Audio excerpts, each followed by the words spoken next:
어느덧 이제 에베소서 말씀이 이제 마지막을 향해 가고 있습니다. 이제 오늘 포함해서 2번 정도 설교를 하면 에베소서 본문이 이제 마무리가 되는데요. 오늘 본문은 우리 성도님들이 잘 아시는 전신갑주를 취하라는 내용입니다. 이제 흔히 이제 교회 안에서는 이런 영적 전쟁, 이런 말을 많이 쓰죠. 세상 사람들이 들으면 기겁할 단어이긴 한데 우리는 이 땅을 살아가면서 영적 전쟁을 하고 있다, 이런 이야기를 합니다. 우리가 몸담고 있는 이 우신고등학교는 이제 일반 사립 고등학교입니다. 우리 예전에 우리 김현일 교장선생님, 지금 캄보디아로 선교 나가신 교장선생님께서 우리 분립 후 교회에서 설교하실 때 여기가 진로재단이 소주 만드는 회사가 세운 학교라 영적 전쟁이 너무 치열하다, 오랫동안 그 쌓아왔던 그 세력들과 우리가 교회가 와서 기도해야 됩니다, 이제 이런 이야기를 해주셨습니다. 이 학교에 정말 많은 학생들 또 교직원들이 이곳에서 일주일을 살아가고 있습니다. 이곳에 복음을 전하기 위해서 정말 하나님의 어떤 그 마음, 그리고 예수 그리스도의 복음을 전하기 위해서 교회도 왔고 또 이 학교의 신우회 선생님들이 오랫동안 기도하고 복음을 전하려고 하는데요. 정말 그 방해가 만만치가 않습니다. 물론 보여지는 사람들의 방해도 있지만 영적인 방해가 분명히 있기 마련인데요. 우리 성도님들 이 우천학원과 중고등학교를 위해 이곳에 하나님의 나라, 복음이 증거될 수 있도록 열심히 기도해 주셔야 합니다. 또 있는데요. 분립을 이곳 구로구 오류동에 세운다고 했을 때 여기가 영적으로 좀 센 곳이라는 거예요. 여러 이단의 발원지이기도 하고 주변에 그런 교회들도 좀 있고 하기 때문에 아마 치열한 영적 싸움이 있을 수 있으니까 기도를 많이 하셔야 됩니다, 이런 이야기를 들었습니다. 그러니까 영적인 관점으로 보면 우리가 이곳에 교회를 세운다는 거, 이곳에서 같이 예배드리고 또 복음을 전한다는 건 분명 치열한 영적 전투가 예상되는 곳입니다. 우리는 영적인 존재죠. 물론 육신을 입고 살아가지만 영적인 존재이고 보이지 않지만 분명 영적인 세계가 있다라고 저는 믿습니다. 오늘 본문에서도 분명히 언급하고 있는데요. 세 번역 말씀으로 12절 말씀을 다시 한번 같이 읽어보도록 하겠습니다. 우리의 싸움은 인간을 적대자로 상대하는 것이 아니라 통치자들과 권세자들과 이 어두운 세계의 지배자들과 하늘에 있는 악한 영들을 상대로 하는 것입니다. 이 말씀을 보면 우리는 이 어두운 세상의 지배자들, 하늘에 있는 악한 영들, 그들이 있는데 우리가 지금 이 세상은 그들의 지배 가운데 있기 때문에 하나님의 다스림과 통치를 회복하기 위한 영적 싸움을 싸워야 한다라고 이야기를 하고 있습니다. 그런데 오늘 우리 우신 가족들과 함께 나누고 싶은 영적 전쟁의 영역은 좀 다릅니다. 정말 최근에 나온 신간 중에 일상의 영적 전쟁이라는 책이 있습니다. 우리 교회가 자주 사용하는 일상이라는 단어에 영적 전쟁을 붙였는데요. 이 저자는 성경이 말하는 이 영적 전쟁은 그리스도인의 삶에 일어나는 당연하고 일상적인 것이 바로 영적 전쟁의 장소다라고 이야기를 합니다. 우리의 삶에 일어나고 있는, 우리가 그리스도인으로 살아가면서 일어나고 있는 당연하고 일상적인 것들이 다 영적 전쟁이라는 거예요. 어떤 특별한 기이한 순간 우리가 그때 무장하고 영적으로 싸워야 하는 것이 아니라 일상의 삶에서 우리가 어떻게 생각하고 어떻게 느끼고 어떻게 살아가고 어떻게 행동하는지에 관한 것이 바로 영적 전쟁이다라는 이야기를 했습니다. 우리 교회가 추구하는 비전은 하나님 나라를 세우는 공동체입니다. 하나님의 나라를 우리 삶의 모든 영역에 세우기를 원하는데요. 우리가 복음의 핵심 가치, 핵심으로 생각하는 이 하나님 나라의 관점에서 보면 우리의 삶의 모든 영역은 바로 영적 전쟁터입니다. 저는 에베소서 이 말씀을 우리가 쭉 살펴보면서 왜 6장에 이 곧 마무리하기 전에 전신갑주를 취하라라는 말씀을 이곳에 기록해 두었을까를 좀 고민해 보게 됐습니다. 서두에 말씀드렸던 것처럼 물론 보이지 않는 영적 세력과의 싸움들이 우리 일상에 있습니다. 또 필요하기도 하고요. 우리가 아까 기도했지만 우리나라 또 남북한의 문제 또 전쟁이 일어나는 어떤 보이지 않는 영적 세력에 의해 우리가 지배당해서 고통당하는 이 세상을 위해 기도해야 합니다. 그런데 에베소서, 사도 바울이 에베소서를 기록하면서 이 뒤에 영적인 싸움들, 그리고 왜 우리에게 전신갑주를 취해야 하는지 그것을 좀 생각해 보려고 하는데요. 우선 우리가 왜 전신갑주를 취해야 하는지 그 이유를 오늘 10절, 11절에 이렇게 설명을 합니다. 제가 읽을게요. 세번역 말씀입니다. 끝으로 말합니다. 여러분은 주님 안에서 그분의 힘찬 능력으로 굳세게 되십시오. 악마의 간계에 맞설 수 있도록 하나님이 주시는 온 몸을 덮는 갑옷을 입으십시오. 악마의 간계에 맞설 수 있도록 우리가 온몸을 덮는 갑옷, 전신갑주를 입으라라고 이야기를 하고 있습니다. 악마의 관계가 여러분들은 일상에서 느껴지십니까? 잘 느껴지지 않을 겁니다. 그런데 그걸 느낄 수 있어야 한다는 거예요. 우리가 악마의 관계는 우리를 끊임없이 우리를 집어삼키려고, 하나님으로부터 떠나게 하려고 우리를 공격해 오기 때문에 우리는 전신갑주를 입고 이 악마의 계계에 맞서야 합니다. 13절은 이렇게 이야기를 하고 있는데요. 세번역 말씀 같이 한번 읽어보겠습니다. 시작.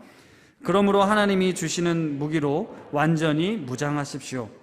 그래야만 여러분이 악한 날에 이 적대자들을 대항할 수 있으며 모든 일을 끝낸 뒤에 설 수 있을 것입니다. 우리가 하나님이 주시는 무기로 완전히 무장해야만 악한 날, 지금 이 악한 날에 적대자들을 대항할 수 있고 모든 일을 끝낸, 전쟁이 끝난 이후에 하나님 앞에 설 수 있게 된다라고 이야기하고 있는 것입니다. 그래서 우리는 전신갑주를 입어야 된다라고 오늘 말씀을 통해서 듣게 되는 것이죠. 그 전신갑주의 세부 내용을 잠깐 살펴보려고 하는데요.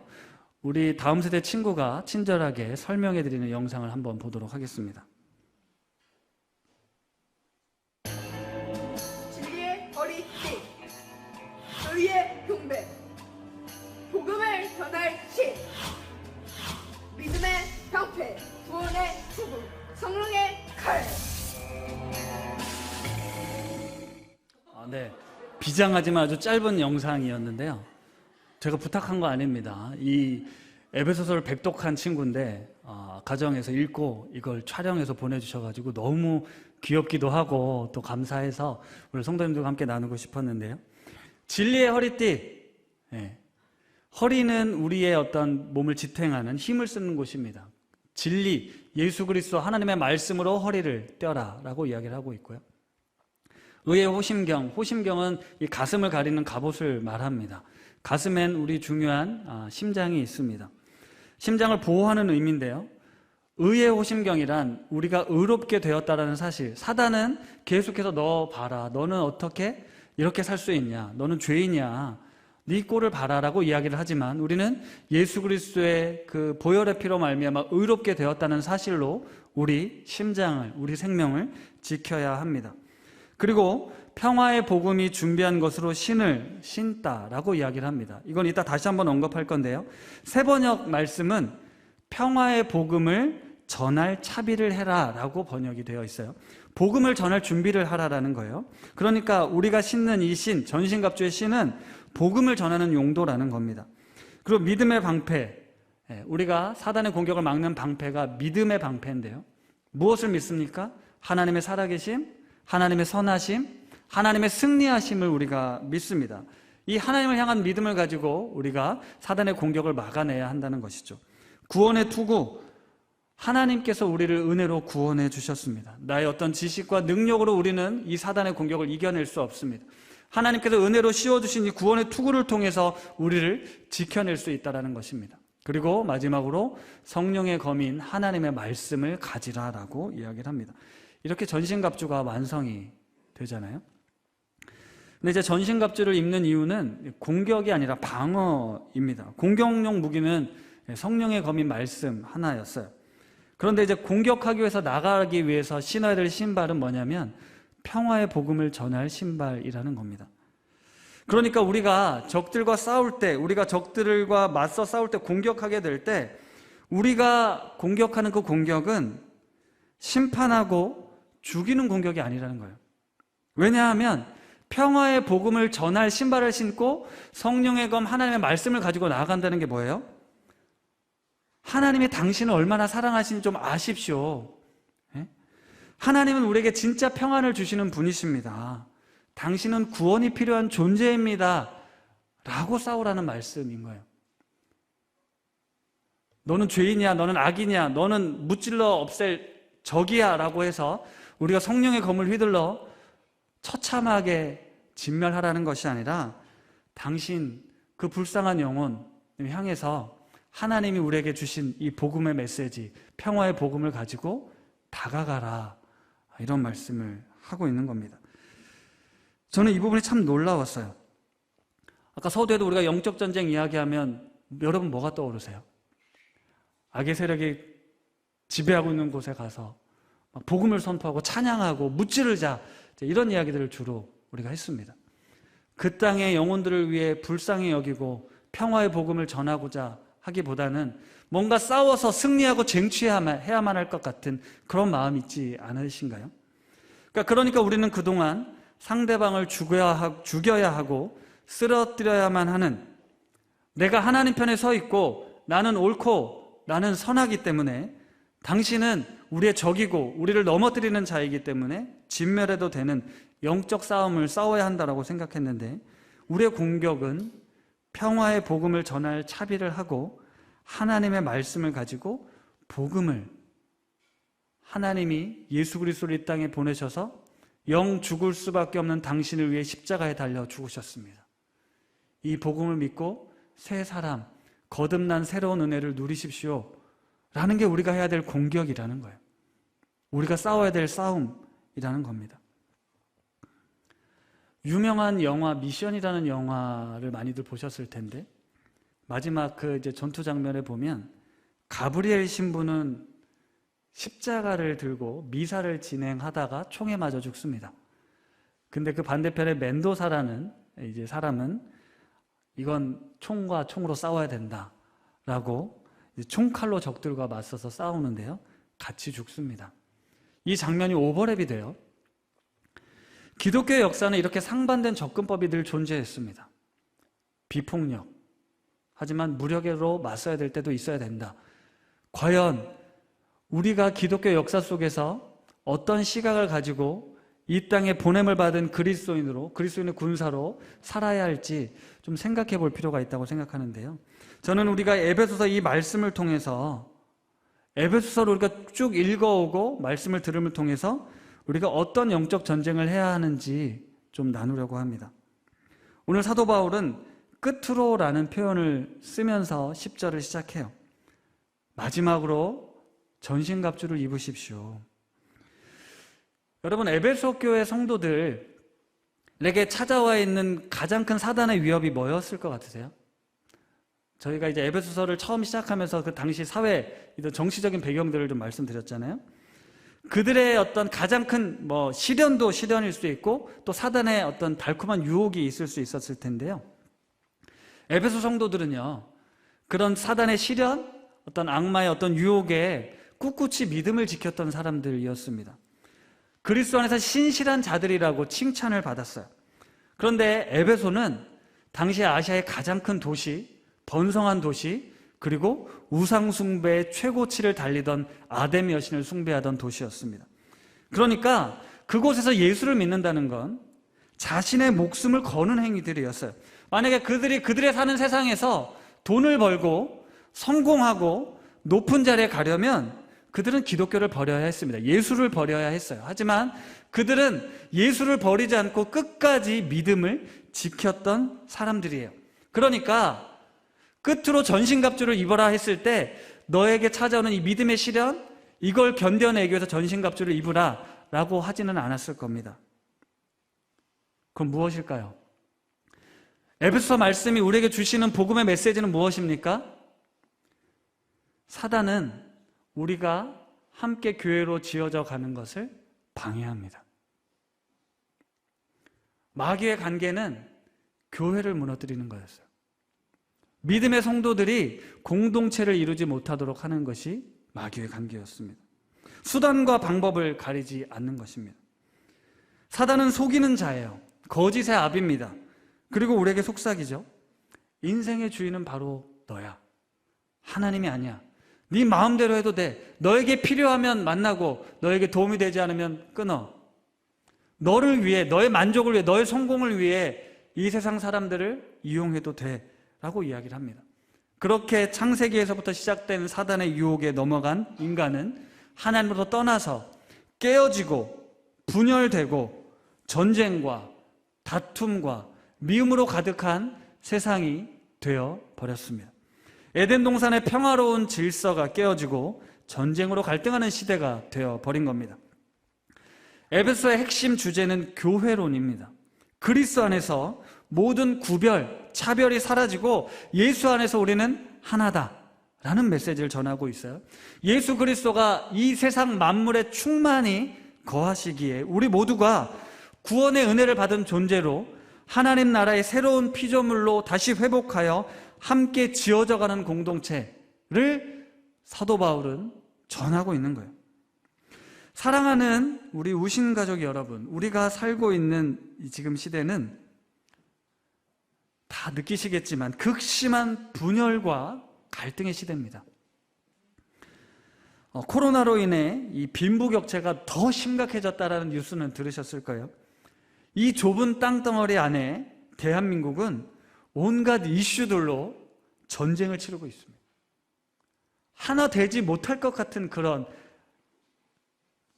갈등이 있는데요. 세상만 그런 게 아닙니다. 교회도 그렇습니다. 서로 다른 어떤 신학적인, 어떤 정치적인 이유들로 인해서 교회가 나뉘어졌어요. 분리되어졌습니다. 그런데 안타깝게도 다른 교회들끼리만 분리되어 있는 게 아니고요. 같은 교회 안에서도 분리가 되어 있습니다. 우리는 그리스도 안에서 하나됨을 이루기보다는 그리스도를 믿음에도 불구하고 계속해서 나와 맞는 사람, 나와 같은 성향, 그렇게 끼리끼리 분리되어지는 걸 더 선호합니다. 그리고 하나님께서 처음 세우신 가정도 마찬가지입니다. 겉으로 보기엔 멀쩡해 보이지만 그 속으로 들여다보면 아픔, 깨어짐, 그래서 우리 다음 세대들의 상처, 이루 말할 수가 없습니다. 이게 다 뭐라고요? 우리가 사단의 계략에 철저하게 농락당하고 있는 거라는 겁니다. 부부가 원수가 되다니요. 부모와 자녀가 원수가 된다는 게 말이 됩니까? 우리가 지금 그런 삶을 살고 있다면 그건 우리가 싸워야 될 영적 전쟁에서 제대로 대응하지 못하고 있다는 뜻입니다. 뭔가 보이지 않는 어떤 다른 세력들과 영적 전쟁이 아니라 지금 내 공동체, 내 가정, 내 교회 안에서 벌어지고 있는 이 영적 전쟁을 우리는 볼 수 있어야 한다라는 것이죠.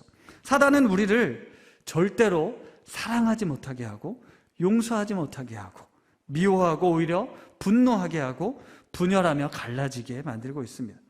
그래서 그런 사단의 공격을 막아내기 위해 전신갑주를 입어야 된다고 이야기를 하는 거예요. 그리고 그 사단과 싸우기 위해 성령의 검 말씀을 가지라고 이야기를 하는데요. 여러분, 예수님을 한번 생각해 보십시오. 예수님이 이 땅에 오셔서 사단의 세력을 결박하고 승리하셨습니다. 근데 어떻게 싸우셨죠? 어떻게 하나님의 나라를 시작하셨습니까? 제자들을 불러 모으고 자신을 따르는 수많은 군중들을 모아서 훈련시키고 무기를 주고 전술훈련을 해서 로마와 유대 종교 지도자들과 싸웠습니까? 그렇게 하지 않으셨어요. 예수님이 오셔서 이 땅에 이루신 하나님의 나라는 가난한 자를 찾아가고 병든 자를 찾아가고 잃어버린 자를 찾아가고 사회에서 소외된 사람들을 찾아가서 친구가 되어주시고 하나님이 당신을 사랑한다라고 이야기해 주시고 그들의 고통으로부터 건져내셨습니다. 이게 하나님의 나라다라고 말씀하셨어요. 그리고 종교 지도자들 그리고 로마 군인들에 의해서 예수 그리스도는 아무런 저항도 하지 않고 힘없는 어린 양처럼 십자가에 달려 죽으셨습니다. 세상적으로는 너무나 처절한 패배, 그런 싸움이었지만 예수 그리스도는 십자가를 통해 이 세상에 깨어진 관계를 회복하는 화목 제물로 평화를 이루셨습니다.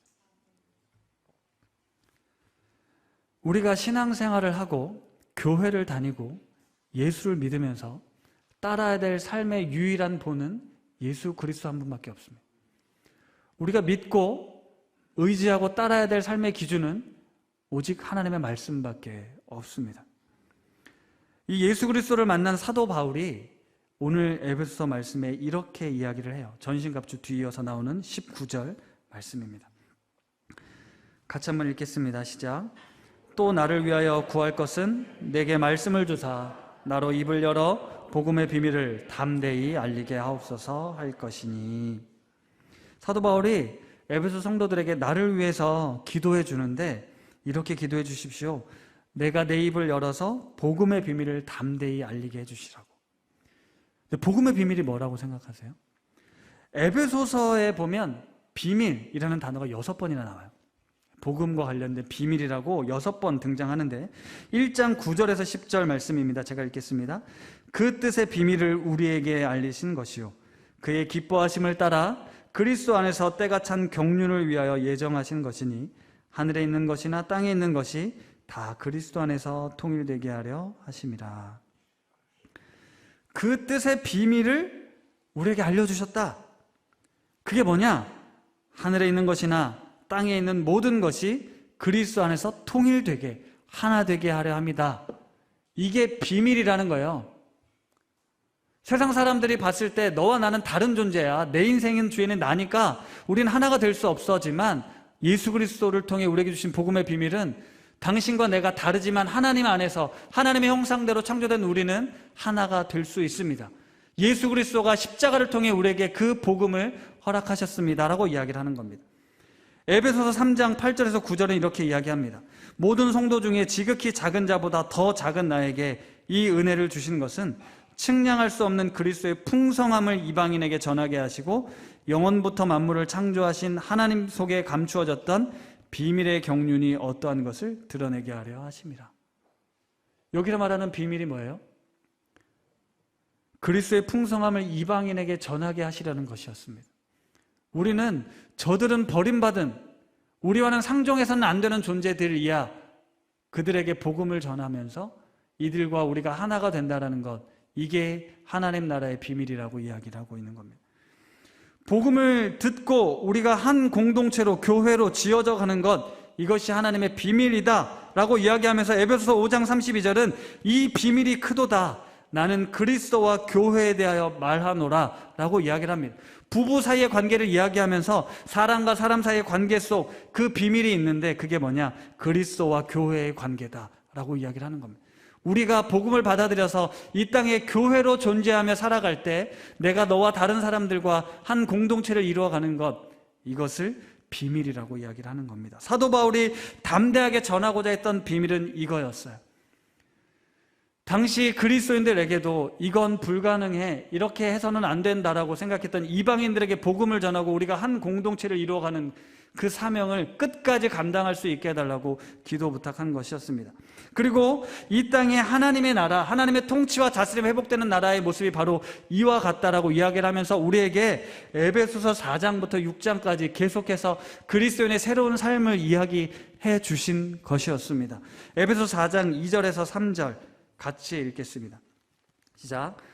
모든 겸손과 온유로 하고 오래 참음으로 사랑 가운데서 서로 용납하고 평안에 매는 줄로 성령이 하나 되게 하신 것을 힘써 지켜라. 모든 겸손과 온유로 오래 참음과 사랑 가운데 서로 용납하고 평안에 매는 줄로 성령이 하나 되게 하신 것을 힘써 지켜라. 이게 전신갑주에 나와 있었던 말씀들과 다 연결이 되어 있다라는 거죠. 우리가 의와 진리의 거룩함으로 지으심을 받은 새 사람을 입어라, 전신갑주를 입어라, 다 같은 메시지라는 거예요. 우리가 하나님을 믿고 하나님을 영접한 사람들이라면 어떤 삶을 살아야 하는지, 그 복음의 비밀을 우리가 알게 되었는데 왜 너희들은 여전히 세상의 가치와 세상의 식대로 살아가고 있느냐? 그리스도로 옷 입고 의와 진리의 거룩함으로 새 옷을 입고 전신갑주를 취해 이 땅에 평화의 복음에 전하는 그 신을 신고 말씀을 가지고 살아가라라고 이야기를 하는 겁니다. 그리고 사도 바울이 또 이렇게 권면하고 있어요. 에베소 6장 18절에 같이 읽을게요. 시작. 모든 기도와 간구를 하되 항상 성령 안에서 기도하고 이를 위하여 깨어 구하기를 항상 힘쓰며 여러 성도를 위하여 구해라. 여기 이를 위해 기도하라고 되어 있는데 이를 위해 뭐예요? 무엇을 위해 기도하라는 겁니까? 에베소 4장부터 그리스도인의 올바른 삶, 새로운 삶을 살아갈 수 있도록 항상 기도해라. 성령 안에서 기도해라. 그리고 여러 성도들을 위해서 구해라라고 이야기합니다. 우리 공동체가 그런 삶을 살아갈 수 있도록 함께 기도해라 라고 들려주시는 거예요. 교회 공동체를 위해 성령 안에서 기도하고 더 나아가 예수 그리스도의 복음으로 하나 될 그 사람들을 위해 우리가 한 지체로 교회로 지어져 갈 것을 위해 기도하라고 말씀하고 있는 겁니다. 사랑하는 오신 가족 여러분, 말씀을 마무리하면서 우리가 예수 그리스도를 믿고 신앙생활을 하면서 그리스도인의 삶이 어떠해야 하는지, 어떤 가치를 추구해야 하는지를 좀 다시 생각해 보셨으면 좋겠습니다. 그저 교회 안에서 이루어지는 하나님의 나라 말고 우리 일상에서 벌어지고 있는 영적 전쟁에서 우리가 전신갑주를 취하고 복음의 싸움을 싸워서 우리가 세상 가운데 믿지 않는 자들에게 전해야 될 하나님 나라의 복음, 그것이 무엇인지를 한번 생각해 보십시오. 우리가 우리 일상의 삶에서 이 복음의 비밀을 살아내면 좋겠습니다. 그리고 개인의 구원을 넘어서 함께 지어져가는 교회로서의 삶을 살길 원합니다.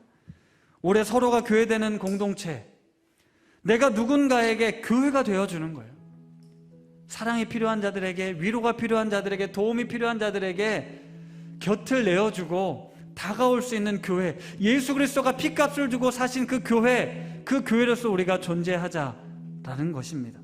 만물 안에 충만하신 예수 그리스도, 그분을 바라볼 때 우리는 지난주에 배웠던 것처럼 경탄할 수밖에 없어요. 이 아름다움을 우리는 회복할 수밖에 없습니다. 그래서 그 아름다움을, 그 경탄을 회복하고 하나님의 통치, 이 십자가 복음으로 말미암아 우리에게 허락된 이 하나님 나라의 아름다운 경험들을 우리가 함께 누릴 수 있기를 간절히 바랍니다. 여러분, 에베소서 말씀을 다시 한번 찬찬히 읽어보십시오. 그리고 우리가 싸워야 될 영적 전쟁이 무엇인지, 내가 내 삶에 전신갑주를 입는다는 것이 무슨 의미인지 다시 그렇게 무장하시는 우리 성도님들 다 되시기를 바랍니다.